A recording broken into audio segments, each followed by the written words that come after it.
The Indiana State Museum will unroll a large part of Indianapolis's racial and social history this weekend at the upcoming Walk the Block showcase.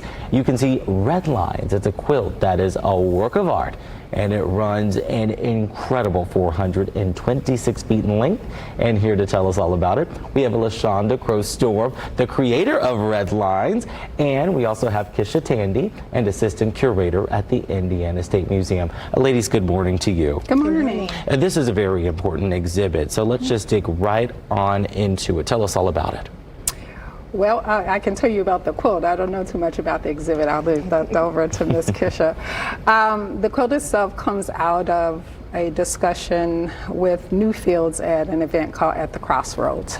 We had a tense community discussion around the history of food insecurity and what's the underlying aspect of that, and we really have to look at the history of redlining when we understand why some neighborhoods lack access to resources such as grocery stores, banks, quality schools, and if we don't understand those histories, how can we just talk about the food? And so a part of that event was having a huge community meal to bring people together to talk about why we continue as a city, as a breadbasket state, our inability to feed our populations. And so Newfield itself sits at MLK and 38th Street, which is kind of Indy's Mason-Dixon line, and the neighborhoods south of 38th and MLK don't have access to a lot of resources at the time, and the ones north do. And so let's talk about that. And out of that came Redlines, which was the table runner for the community meal, where over 200 people came together to sit down and talk about how do we address this history, how do we address the current impacts of it around food insecurity in our city. And talk about why you designed it that way, and particularly targeting that aspect of it. Well, one, I'm a community organizer too, and the reality is we always live in the ripple effect of our histories, but we oftentimes attack the symptoms. And I'm really interested in how do you understand what happened so we don't do it again. And we can't talk about our current realities if we're not willing to understand how do we get here. And so one way when we think about it from a community organizing viewpoint is you always track back 70 years to pay attention to the policies, the ideologies that were in place, because it's almost like when you throw a pebble in a pond. You throw the pebble in and it ripples out, and we live the ripple effect. So if we want to counter that, we have to talk about those histories, no matter how difficult they are, and think about a new future that we could build together. And so the reality is we had a tense conversation with the staff. The staff was willing to listen and then move forward. And I think it's always important to think about that there is not an institution that runs down the street on legs like a building, but all of those buildings are filled with people. And we have to find the people inside the institutions that are willing to do the work forward. And at that time, they were. And you hit on something just so great. In order to know how to prevent getting back to where we were, we have to know where we came from and know that this important topic is still having effects today.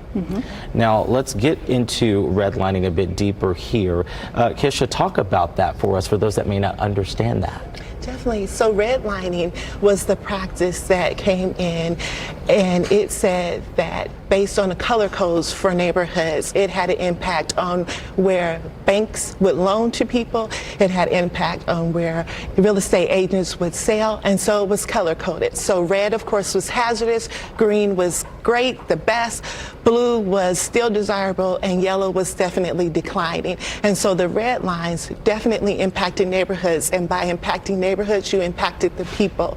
And that legacy of redlining is what you see in this wonderful piece of art. And this wonderful piece of art, I mean, it was at the Butter Art Fair last year, I believe. So talk about, you know, having it on display there and then showing it in a new way. Well, Butter was one of several community exhibitions of the work before it came over to Indiana State Museum.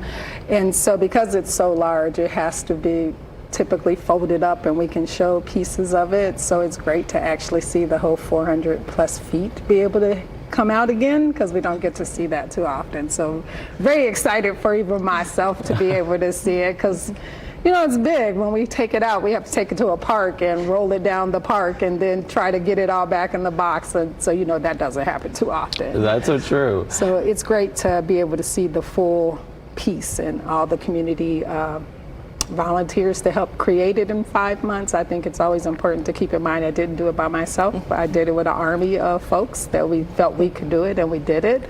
And so it'd be great for them to also be able to come back and see what we created. And the exciting part about this, I believe this is the first time in 5 years that it has been completely unrolled. Yes. So that's exciting. Yes. Walk the Block will allow visitors to see the entire 426 feet.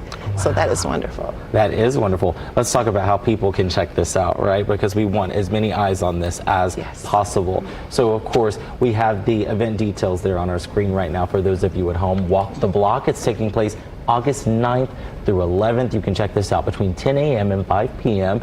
This is happening at the Indiana State Museum, and tickets are available right now. Of course, we're going to have all of this information up on our website, wishtv.com, here in the next 20 minutes or so. But for now, LaShawna Crow-Storm, thank you so much. And Kisha Tandy, thank you so much. Ladies, this is so important, so we're very happy you stopped by Daybreak to talk about it.